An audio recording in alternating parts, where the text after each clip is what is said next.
It's Wednesday, the 8th of December. It's 8:47 p.m. Sorry for being a little bit late. And this is the live Cats Whiskers podcast.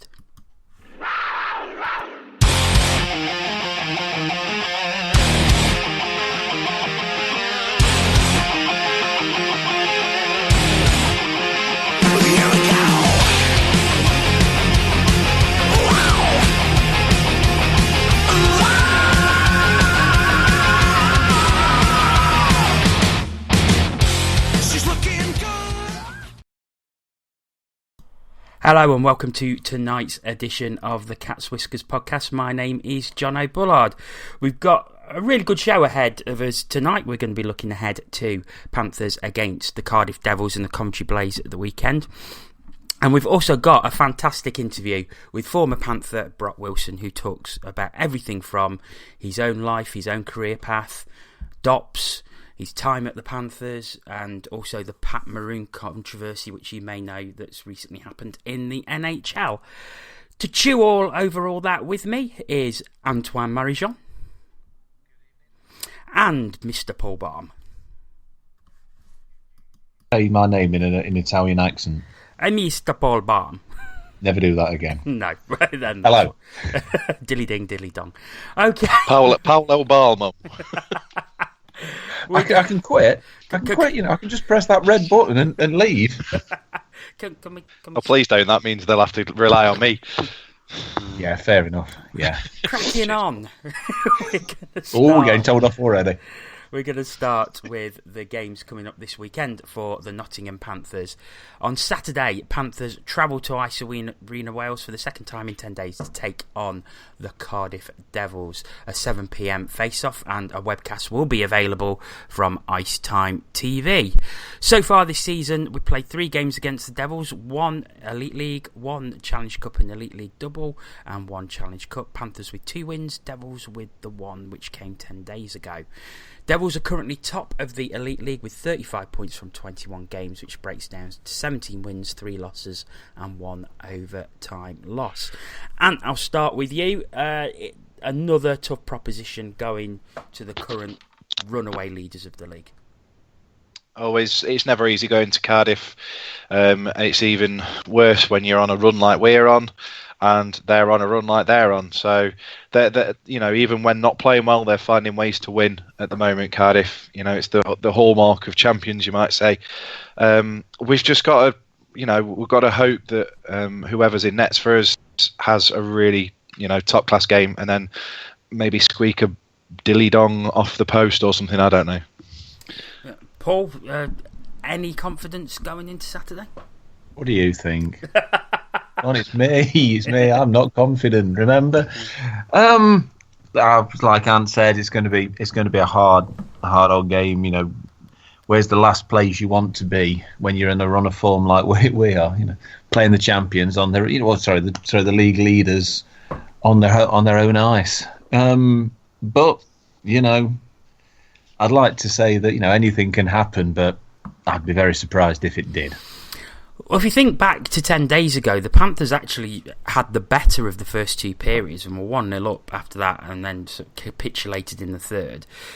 Probably short of bodies. It's likely we're going to be short of bodies again. We're playing a game tonight against the Clan, currently leading 2-1 with goals from Carter and Nicky Forrick, but Becker has just pulled one back for the Clan, so 2-1 up in Braehead at the moment. But I think we may have a chance, but what worries me is the fact that it's likely War and Dimon are not going to be back again, and it's just going to leave more tired bodies out there. Devils have 4 lines, and I can just see them taking advantage. Right, Ant? You've got to play it tight. If you stick 4 men behind the puck, let's do what all these teams used to do to us when we were so attack minded and everything. Let's stick 4 men behind the puck, stick somewhere with pace at top, and hope we can get a couple of scraggly breaks or whatever. It sounds like the Mika's having a really solid game tonight. Let's hope he can carry it on to Sunday, because we will need him. Saturday, sorry, because we will need him. We'll probably need him on Sunday as well. But. Absolutely. Paul, do you think the the fact that we are so short of bodies and we are playing a lot of games in a short space of time makes us unlikely to get anything out of this game. It makes it harder. Well, I was probably going to touch on it when we talk about Coventry later, but I'll sort of bring it up now, seeing as you've asked. But you look at the times where we've played 3 games in a weekend. We've always, I think, started to flag in that third game. And I mean, okay, this time we've got that extra night. We've got the night off tomorrow night, Friday, but it's with the shortage of players. We've got to come back from Brea. That's no trifling matter. So these things don't make it. We're not making it any easier for ourselves. Okay. Well, moving ahead to Sunday, and Panthers travel back from Wales to take on the Coventry Blaze with a 4 o'clock face-off at the NIC. So far this season, the teams have played 3 games, 2 at the Sky Dome and 1 at the NIC, 1 Elite League, 2 Challenge Cup, Panthers with 2 wins, Blaze with 1 win. Coventry are currently 9th in the Elite League with 15 points from 19 games, which is made up of 7 wins, 11 losses and 1 overtime loss, and they currently sit 2 points behind Panthers, who are in 6th. And this is an important game that we need to win. I mean, we need to win any game, but this one especially. You need to win your home games to keep the vast majority of your fans happy.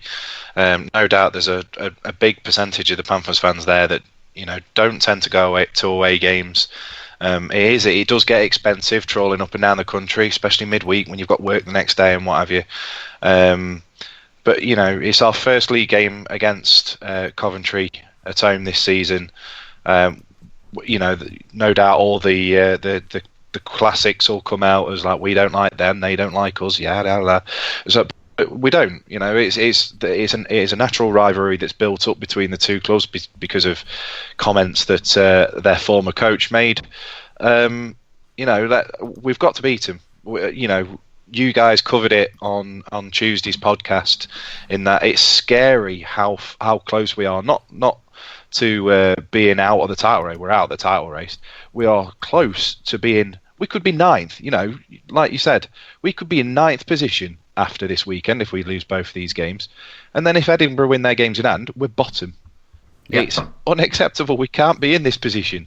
So we need to start picking up points quickly, because just not even to make the quarterfinals of the playoffs would be an absolute travesty. Yeah, I totally agree with you. I mean, Paul, Coventry themselves have been struggling, but they came away from last weekend with 4 points out of 4. It's not going to be easy in the slightest.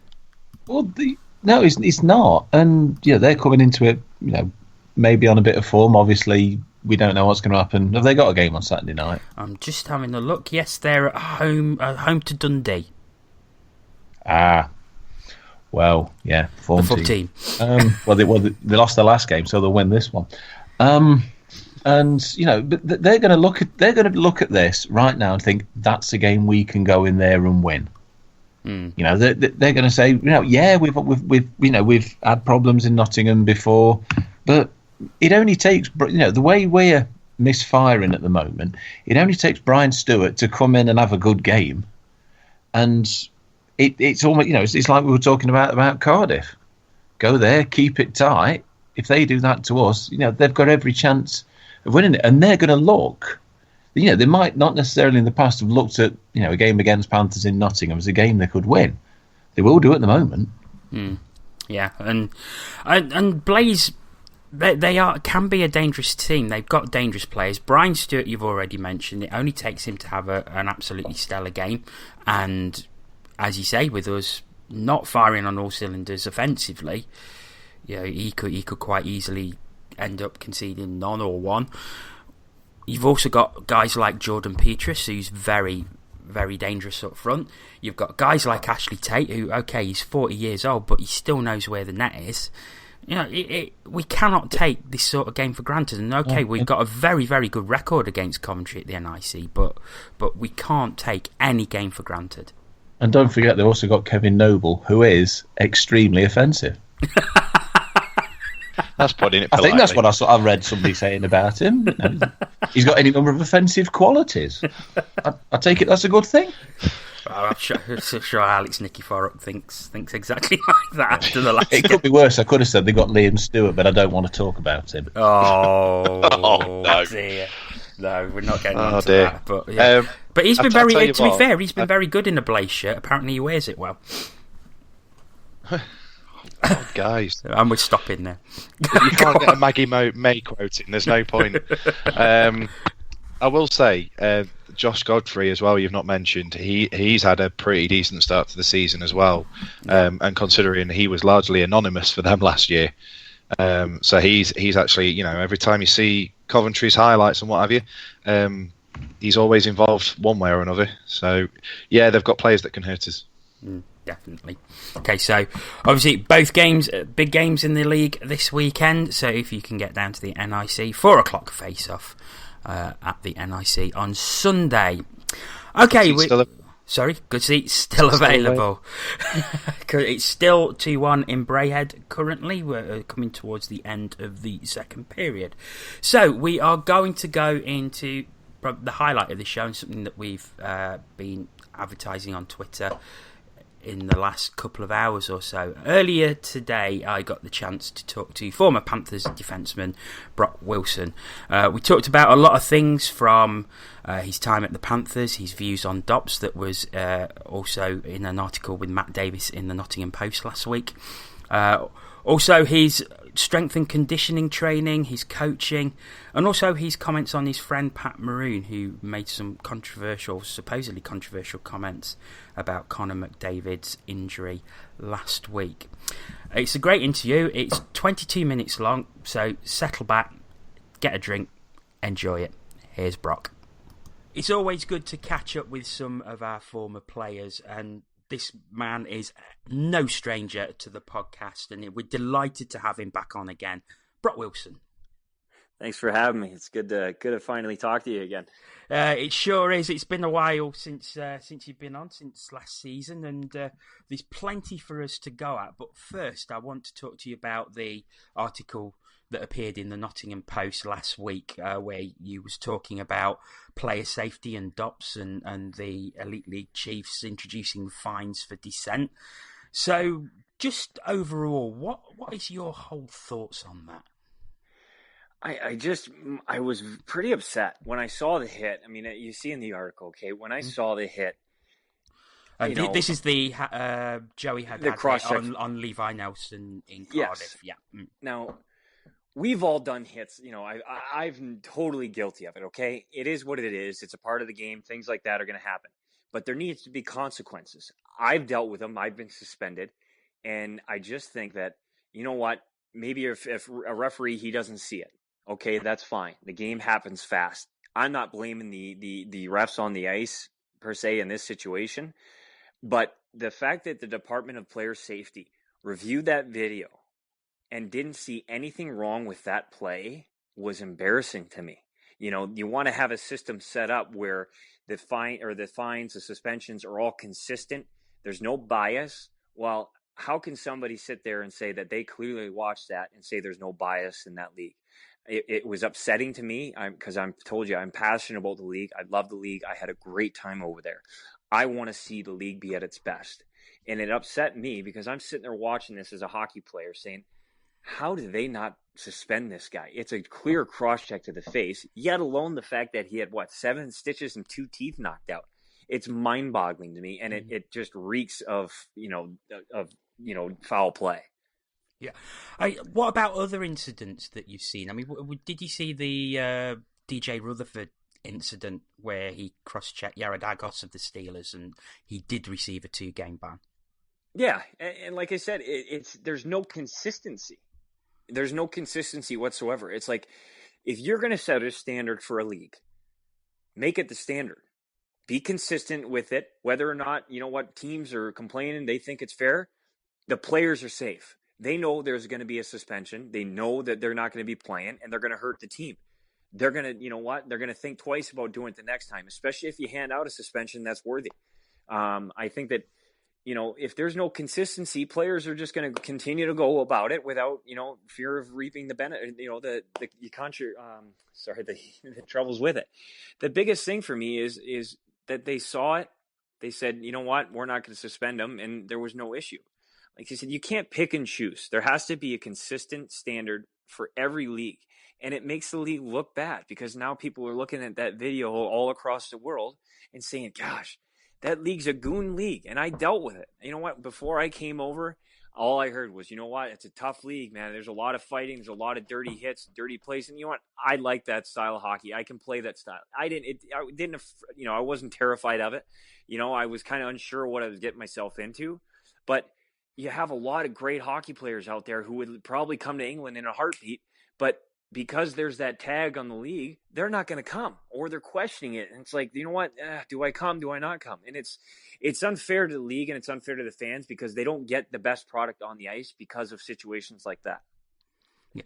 You said in the report that DOPS needs to be run by hockey people. Now, we don't know who's running DOPS. We don't know who the panel are who reviews this. But you're saying it should be ex-players. I believe there should be a decent group of people in there who are unbiased, unfazed by the power of, different organizations in the league, and they should have character and do the right thing. They should know the game, they should understand the game, and they should be able to hand out suspensions in an agreement. Now, whether it be, two players, ex-players who have no bias, you got to find good character guys like Rick Strachan. I think that Rick Strachan would be a great guy to have in there. I loved him. He's worked with, I believe he's worked with the Panthers and a few others in the league, but he's a guy that I think would be unbiased and he'd have a generalized opinion that people would respect. And you need people in there. You don't need to hide them. It shouldn't be hidden, first of all. I think that's ridiculous how you hide your panel. What are they afraid of, right? So you need ex-players in there who are able to bring that hockey factor into it because they can see a play. They know whether a guy's intentional with his actions or unintentional. They understand that things happen in the game, and they understand that, hey, you know what? Maybe that play happened really quick. I've been there before, so we're going to lessen the suspension. But either way, they needs to be players who have played the game, who understand it. I'm not saying it has to be all players, but there has to be some players in there because if they do go to a vote, they have to have that, okay, well, this is my opinion, okay? I was there. I've been a hockey player. I played the game. This is the player's point of view. You can't just have four officials or whoever it be from different areas around the world or the country saying, okay, this is what it is to us. It has to be hockey minds in there. Until they get that, you look at the NHL and Brendan Shanahan previous and Chris Pronger, two players that played the game hard, questionable a lot of the time they played, but guess what? You play like that, you probably understand what that player's thinking. So I think that's exactly what they need. What you said also in the article about how much you loved each of the hockey towns, how much you loved your time at the Panthers, and you've always been consistently saying that ever since you left. It was a great way, as you say, to end your career. How are you keeping up with the Panthers these days, and what do you think of the current situation that they find themselves in? Well, it's frustrating to watch, and I feel for the people of Nottingham because they're so passionate. And listen, they'll back their team no matter what. If they're giving 100% effort on the ice, they love you. It's, when you're not cutting, pulling your weight, pulling your slack, they get frustrated. They'll get frustrated with the coaching, the organization in general. It's hard for me because obviously there's no webcasts, and we'll touch on that after, but it's just frustrating to see. It just seems like things aren't going the way. There are injuries and, there's a lot of things that are going wrong. So I can't personally say what's going on over there because I'm not over there, but it's frustrating as a former Panther and I was a part of teams that really, really put it all on the ice. It's just frustrating to see. And, you look at some of these teams like Cardiff and Sheffield and all these teams they're really going right now. It just seems like they have an excitement to play. And from what I hear, it's just, there's not a full energized lineup with the Panthers. It's kind of it's not a good show on ice. There's just not a lot of chemistry, it seems like, and things aren't going their way, and they get really down on themselves. And it just doesn't seem like there's a lot of positivity coming from a Panthers team that previous years had a lot of energy, was exciting to watch. The fans it was all they were talking about. Right now, they're not giving the fans much to cheer about. And whatever the reasons that be, I can't say, but it's frustrating. And I know the fans who deserve a lot better are probably just as frustrated, if not more. And especially the ones that are paying. Now, you mentioned webcasts, so it's I don't want to necessarily attack the organization. They were great to me. They gave me an amazing opportunity to play over there and win championships and meet an amazing fan base and build relationships with so many people, not just in Nottingham, around the league. Like you said, the fans around that Elite Hockey League are amazing, great people. They're so supportive of all their clubs. But I have an issue with not having webcasts. And I know you guys have talked about it. People around the league have talked about it. Listen, Nottingham makes a lot of money. They do very, very well. For all these other teams in the league, it's unfair to them, their fan bases, because, they come here, to Nottingham and you know what? They can't watch the games online, and it's unfair. Now, they do it, whatever reason that there's no webcast, it's irrelevant to me, because there should be no reason for it. They should have webcasts. And I was talking to somebody the other day, my family couldn't watch the games. I know every single player on that team, their families can't watch the games when they're Nottingham, so they miss half the games. Say you have a family in Nottingham, you have a kid who's sick, you have to stay at home with their kid, you can't go to the game. What are you going to do? There's nothing you can do. It's like, oh, you know what? Sorry, sorry, we just really don't feel for you. There's not much we can do. I just think it's unfair, and I'm not trying to attack them, but I'm trying to say, you got to wake up a little bit and give a little bit back to a fan base that has given you so much. And that's the reality of it. The league and everybody else. It's just, you have to have a sense of camaraderie with the fan base. And like I said, maybe a family wants to have a family night in. They want to eat dinner at their house, and they want to be able to sit together and watch the games. I think that's the environment that the team should want to provide for families. If it takes away from your ticket base a little bit, so be it. But you're giving more to a community that's giving you so much. Okay. One of the other things that has been mentioned recently with regards to the Panthers is strength and conditioning. There's been a lot of injuries. You yourself are a strength and conditioning coach. You coach the likes of Vladimir Tarasenko of the St. Louis Blues. Cam Jansen went through your gym, of course we all know here. There's a great video on your Twitter with Dakota Mermis of the Tuscan Roadrunners, where you sort of teaching him how to dodge punches. It's superb. So what's your opinion?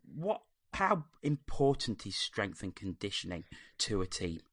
It's absolutely massive. It really is. The team conditioning, not only is it the player's job during the summer to get in shape, that's my job.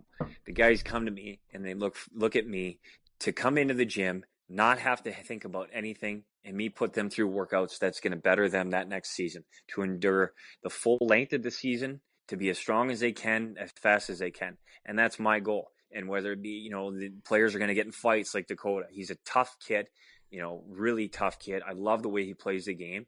And you know what? Those are the things we worked on. And if you see the videos back to back, I laughed because it's almost identical the way that he's throwing the punches in our training video and then the fight. So, like I said, it's a massive, massive part of the game. It wasn't when my dad was around. He was one of the only guys who worked out. St. Louis, teams were finding him for going to the gym because they thought he was crazy. And now look at the game and how well it's evolved into off ice, on ice. And like I said, it's a big part of not only during the summer, but once you hit that season, you have to have a strength coach, a guy who's managing these guys on and off the ice, seeing what they need, seeing where their weaknesses are, on the ice and off the ice, and tweaking these programs and making sure each guy is getting what they need. You don't need to do an hour workout after a game or, during the seasons.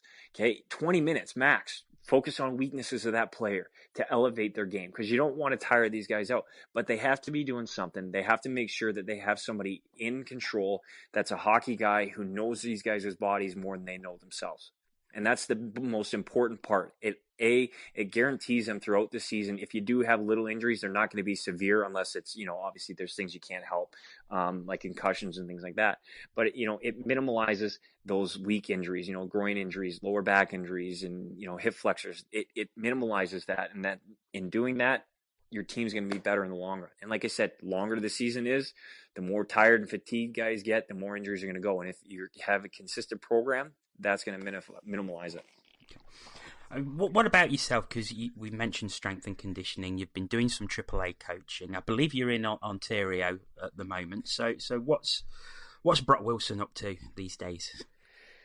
Like I said, it's a lot of coaching, a lot of training. It was another good summer. It was a very tough summer. Obviously, losing my dad was a tough summer. We worked at the gym together, and it was a very, very rough summer for me. I tried to be there for as much, for my guys as I can mentally. But we had a good summer training. The guys seem to be doing pretty well. I'm really happy with where a lot of my guys are at. I really take pride in that and passion. And I watch these guys tirelessly and just things that we can work on next summer and just, praying for them and hoping that they can do well and they succeed. That's my biggest thing, is trying to watch these guys and just seeing them succeed, from my younger guys that I work with all the way up into the NHL guys. Like I said, love seeing Vladdy do well, love seeing Dakota. But I have other guys, college guys, that are really coming through the ranks and working hard and, getting scholarships. And those guys are just as important to me as the NHL guys. And if you take pride in that, I think that you're going to have a lot of success. I'm in Ontario right now, kind of taking some time to refocus and re-energize. And I'm in a great place. Like I said, it was a tough summer, and sometimes we need that. And with everything that I've had go on in my life, and especially the last 3 years, losing Wink and then losing my dad, two major influences on my life, it's been really, really hard.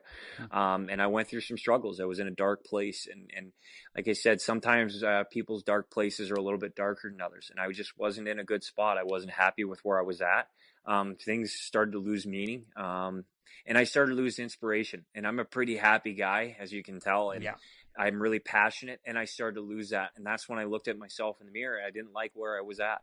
So I said, you know what, I need to take some time away, and I need to refocus and re-energize and kind of, get my faith back into my life. And it's not for everybody, but for me right now, it's what I needed. And it's really helped me. I've grown here in the last 2 months and really, really progressed and trying to figure out what's my path going to be. I love coaching, love strength and conditioning. What am I going to do? And it's starting to kind of come full circle. And, like I said, being up here has been really good. I'm catching games that, the guys that I work with during the summer. And, probably in the next few months, I'll have a better idea. Do I want to try and get on with an NHL organization, maybe work in the American League as a strength coach and build my way up? Do I want to go to the OHL and coach? Do I want to coach in the USHL?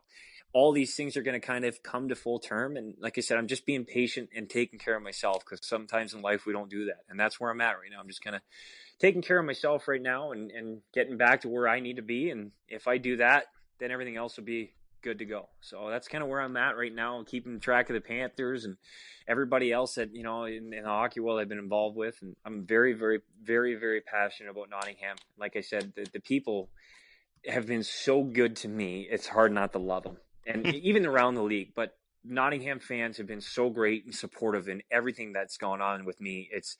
It's unbelievable. And I try and explain to people how great the league is and how great the people are. Well, all they have to do is look at my Twitter feed whenever something happens and I mention something about over there or, with my dad or my grandfather Wink.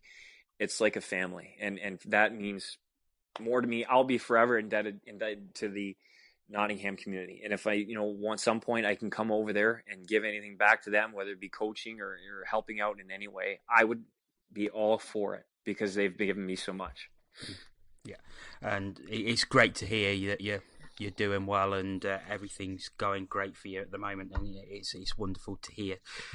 Just one more thing. And we was talking about this before we started recording, and that's, Pat Maroon's comments, the Edmonton player, when Connor McDavid hit his mouth, he was taken off, checked for concussion. There was a lot of controversy about it, but more controversy about Pat Maroon's comments, where he said it's a man's game, and he got a lot of heat for that. Now you're a friend of Pat Maroon, and you think it's been completely taken out of context? I love Pat. I think he's a great kid. He's really come a long way. He's had a lot of adversity. My dad was like a father to him. And to see him kind of have to deal with this is frustrating for me because I know Pat. I know he doesn't have a mean bone in his body when it comes to that kind of stuff. And I just think everything's been so misconstrued by the media, and it's sickening. When somebody says this, okay, in the manner that he says it, he's talking about the NHL being a man's game. And whether it be, him comparing to what normal guys normally say, it's a man's game, not a boy's game. It's not a boy's game, and that's the reality of it. And even if you want to say, okay, well, he said a man's game, and he's talking, he's being sexist towards women. Listen, the NHL is a man's league. Okay, the league is a man's league right now. If a woman came into the league, that would be amazing. It would be so great. But the fact is that men are built different. We're stronger in so many different ways, and it would be very, very tough to see a woman play in the NHL with the physicality of it. And it would be hard. They want to take, they want to protect those players. Well, it would be a lot harder to protect a female in that sense. And I'm not saying that in any derogatory way. I'm just saying that's the reality of it. I would never want to see a woman go into the NHL and get severely hurt like that. Okay. It's just been completely misconstrued. He's not comparing it saying, women can't play in this league and this and that, and hockey's not a women's game. He's talking about the NHL. And that's what the media has completely flipped on him, and it's unfair. And he's not making any derogatory comments about people with concussions. He's just saying, things happened in the game, and they were frustrated about the situation. People have to look at this situation. He hit his chin off the ice. Not only was he upset, the whole Oilers organization was upset that McDavid got taken off the ice. Now, granted, they probably would appreciate it now if something were to happen and it was a concussion. But at the time, you have to look at situations. People just go on and just say, okay, well, they make up their own views and they don't look at it thoroughly, okay? The situation given, he made a comment directed at the Oilers being frustrated that he was taken off the ice and said, this is a man's game. Things are going to happen. Guys have to be men and play through the game. McDavid, I'm sure, wasn't happy about it. And I guarantee his teammates are unhappy with Pat saying that because I'm sure they felt the same way. It's just the way the NHL protocol is now. There's nothing they can do. But I completely think this has gone on because the media has flipped it on him, and it's been completely unfair to him because he didn't mean it in any of the senses. Anybody with the right state of mind would understand that. And the problem is that these guys come into these locker rooms, and I'm not saying all of them, but they're, pen and paper heroes. They put whatever these guys say, and they try and make a story out of it. They try and misconstrue what they say to try and make them look bad because the reality is, guess what? None of these guys have probably even played remotely at a competitive level of hockey, and they think they know it all. They want to think that they're the insiders and they have all this knowledge about the game because they're around it. Guess what? There's a difference between knowing about the game a little bit and actually playing the game, being in a locker room on a daily basis, going home, dealing with the struggles at home, and what these guys deal with daily. The pressure, the adversity, the stardom. Writers don't know about that. And guess what? He's right about some of his comments. You know what? These guys wouldn't be employed if it wasn't for those guys on the ice. So they better really kind of take a step back and be grateful for that these guys giving them a job. But I just really hate the fact that the media has completely flipped on him and trying to make him seem like the bad guy here when it was a comment made after a game out of frustration, and he didn't say anything that bad. It really wasn't a derogatory thing towards women. It was flipped that way. So it frustrates me. As you can see, I really get upset about it because he's a good friend of mine, and I don't want to see anybody go through this. I've seen Cam go through it, with a comment that he made that it was completely taken, and ran with. And it's just not fair. So it's, these are good guys. They work hard. He's already faced a lot of adversity in his life, with Philly and everything that happened there and getting traded and then all of a sudden getting traded again. I think that he's done a great job, and I'm proud of him. And I know my dad's proud of him, and I know he would love to hear that. And he just needs to keep on doing his thing, ignore what anybody else says. The guys in the room love him, and the fans at Edmonton love him. And that's all that matters to him right now. Great stuff. Brock, I could talk to you for hours and hours and hours, but unfortunately we don't have that much recording time, but it's always a pleasure to have you on, and you're welcome back on anytime. Well, I appreciate the time. I appreciate you guys reaching out, and like I said, I couldn't miss Nottingham anymore, and the people are so great, and it's just been a great relationship, and I look forward to continuing. I just can't thank you guys enough. So thanks for your time. I really do. I appreciate it. Thanks for yours, and we'll speak to you again soon. We want to say many, many thanks to Brock for joining us there, and such a brutally honest interview. And I want to thank him personally for just being so honest, so open, and saying what he felt. Any thoughts that anyone has got listening on the interview, get in touch with us. We'll try and get your tweets in before the end of the show. It's on Twitter at CatsWhiskersTV. Use the hashtag TCWLive. Guys, I'll come to you, and you've listened to the interview, so your overall thoughts on what Brock had to say. Well, you could listen to him talk for a while, couldn't you? He's a bit like Cam in that respect. They're clearly passionate about the sport and what they do. My favourite part, I must admit, was to do with when he's talking about the webcasts, basically echoing what God knows how many people have been saying. But the key thing was for me is like, the bit he talks about, you might lose a couple of people off the gate, but so what? Give back to the community that has given so much to you. That's a key thing there, but. The whole interview. I love the fact that he's quite open. He said that if the Panthers wanted him back either as coach or as strength and conditioning coach, he'd do it. He's just an honest guy, and I wonder what the Steelers lot think about his thoughts on that cross-check as well. If there's any Steelers fans listening, get in touch and let us know your thoughts. Paul, I think that the strength and conditioning was something that you wanted to pick up on. Well, just to say really that it's something that we've talked about before. Us people in the stands, the fans who don't necessarily we don't understand the game as well as somebody like Brock does, who's played the game for all those years, and he's now involved in one of the strength and conditioning of others, and it's very NHL players, no less. Well, if you're going to do it, you might as well, do it for the best, haven't you? But he essentially was saying the same things that we are, that we have done. That if you play short, players get injured, and you've got to work out how best to help them. Like that, and it does seem crazy though, doesn't it? When he was talking about his dad getting fined for going to the gym. Yeah.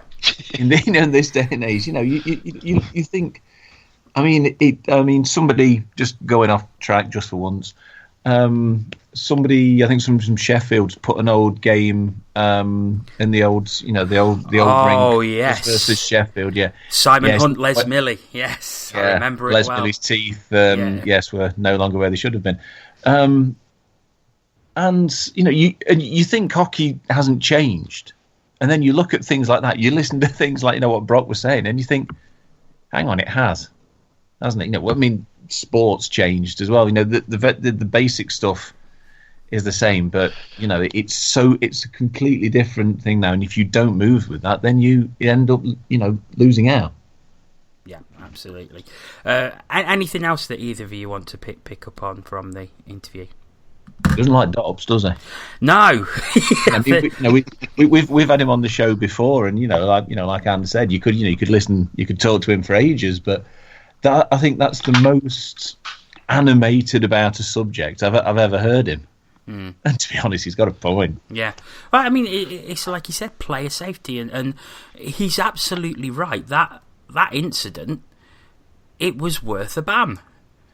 And nothing was given. I think it was upgraded to 5+ game. Come on. Yeah, but to be fair, even if the ban was given, Cardiff would have appealed it and it would have been chopped up anyway. We've seen what happens before. That's why we're so disparaging in our remarks with Dops, and the Elite League Chiefs defend it season in, season out since it's come in. It's always brought up at that fan forum at the playoff weekend, and the answer's still the same. It's like, it's the best system we've got now. So no, it's not. There's surely something better than that. You've got to protect players when they need protecting. I agreed with him totally when he said bring in ex-players. They know the score. They know what it's all about. And he obviously talked about Pronger and Shanahan doing DOPS for the NHL. He said, and like he said, they weren't angels by any stretch of the imagination. But they they know. It's like if we're going back a few years when Mike Rowe was a referee. I mean, Mike Rowe was one of the dirtiest players in the league. But it was a very, very good ref because he knew all the tricks. Nico Toman used to hold the record for the most penalty minutes in a season in the Dutch league. And he was one of the best. It's the old poacher turned gamekeeper, isn't it? I always used to say Mike Rowe used to call the stuff that he knew he couldn't have got away with. Absolutely. They which was quite a lot, frankly, but he still tried, bless him. But I just thought it was great, and I think in some respects it's always good to hear from someone who was here but is now removed from it and can give that sort of outsider's viewpoint as well. And I think it's very refreshing to hear someone who is an ex-pro, who has played here, but can then give those opinions and essentially be 100% right. Yeah. Well, you mean agrees with us? Yes. Do you think he's... in all seriousness, there is that. You're right. There is that remove where he's not involved in. We're at times too involved to be able to, be objective. And part of that is, part of not being objective, I've always argued, is what being a sports fan is. We're allowed to be fickle. We're allowed to think our teams are angels where everybody else is a terrible demons and things, and that's part of watching a sport. But to hear somebody talk about it with that with that remove, stepping slightly to the side and looking at it with that bit of distance, it's a very interesting perspective, I think. I mean, it's clearly, obviously, you say he is removed from the situation, but he talks with so much passion about his. And let's not forget, he was only here for a year.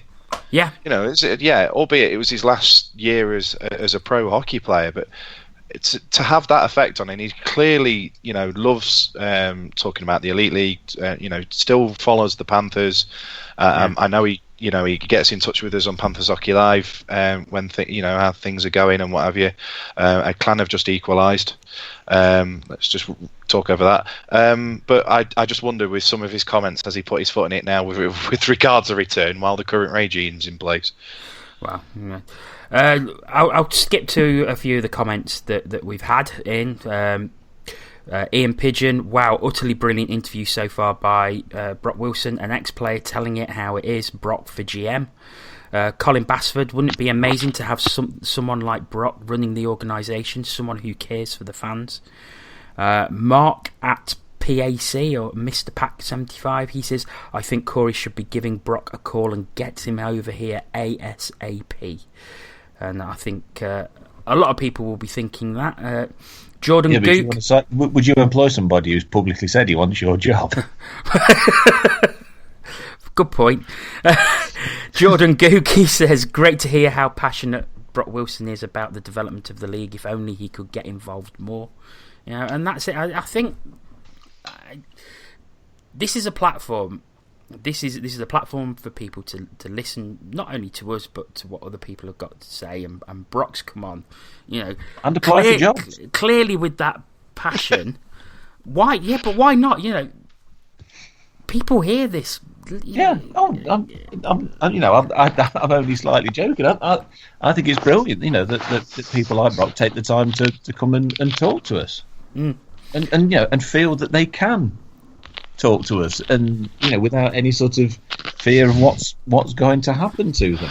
Yeah, absolutely, and it's phenomenal, and I think it was great to hear from him. It was such a great interview, and it's he's actually texting me at the minute. I'm getting messages coming from him, just saying how much he enjoyed it and how much he enjoyed listening to it, and he wants to thank us and tell us what great work we're doing. So, and that is always appreciated, Brock. Thank you very much, and thank you to you for coming on and being so honest and so forthright with what you had to say.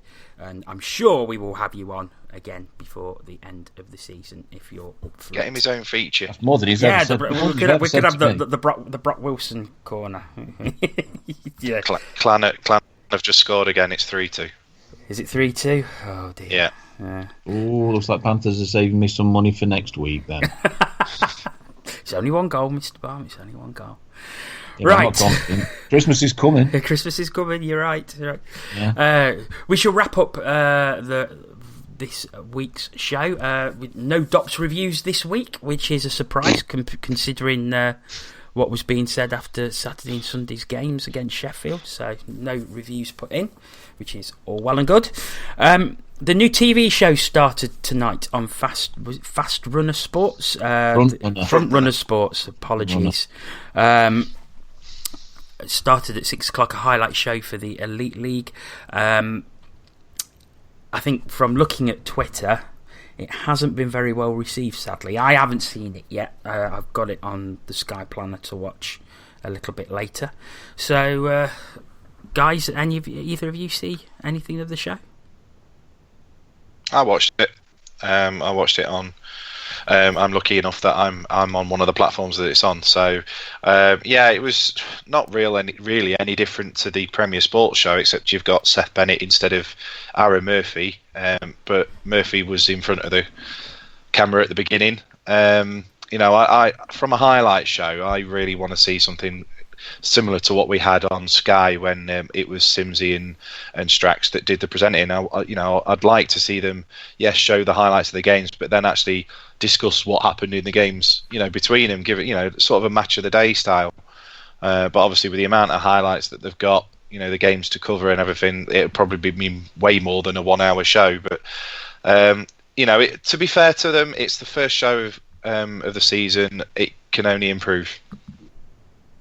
Yeah, Paul, you've not mind you're on Virgin, aren't you? So you're not on. I'm on Virgin, so basically I'd actually have to tune my television to get it. And to be honest, if all we're getting, what Ant said is, like highlights of stuff I could have watched, Monday or Tuesday night, with a bit of overdubbing from somebody else, then to be honest, I'm not exactly desperate to do that, because they did have an interview with the Manchester Storm captain talking about their Bieber experience, and they used a few pictures from around the games and stuff as well, in between segues, if you like. But that's pretty much, you could have watched all the game highlights, and some of the game highlights were actually the ones that on the internet, available freely on the internet, were a little bit longer than the ones they're shown on the TV. Yeah. Okay. But like I say, early days. So yeah, I remember Premier got slated at the very start, and that improved massively as time went on.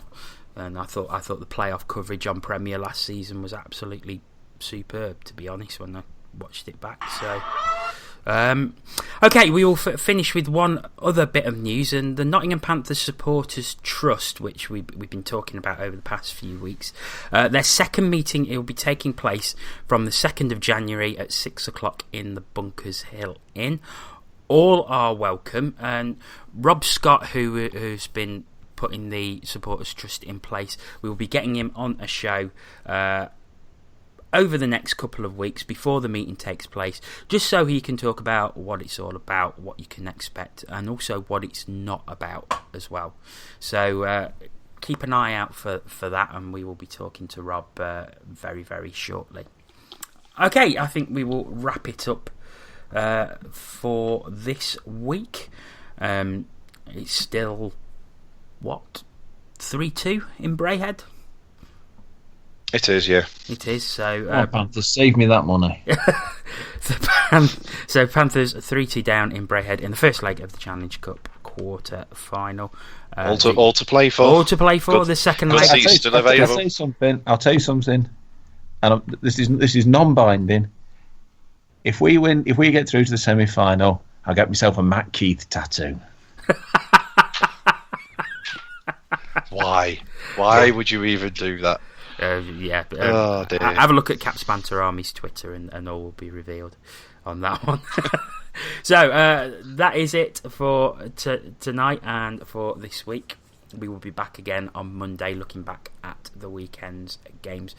Firstly, I want to say a very, very big thank you to Brock Wilson for coming on and for talking to us. And I'm sure we'll be getting feedback from that fantastic interview for the next couple of days. But also, I want to say thank you very much to Paul Balm. That's all right. And to Antoine Marie-Jeanne. Not a problem. Have a good evening. And many, many thanks to you for listening. Thank you very much for listening in such fantastic numbers this week. And we will speak to you again. Loves company. We will speak to you again on Monday night. Until then, ta-da.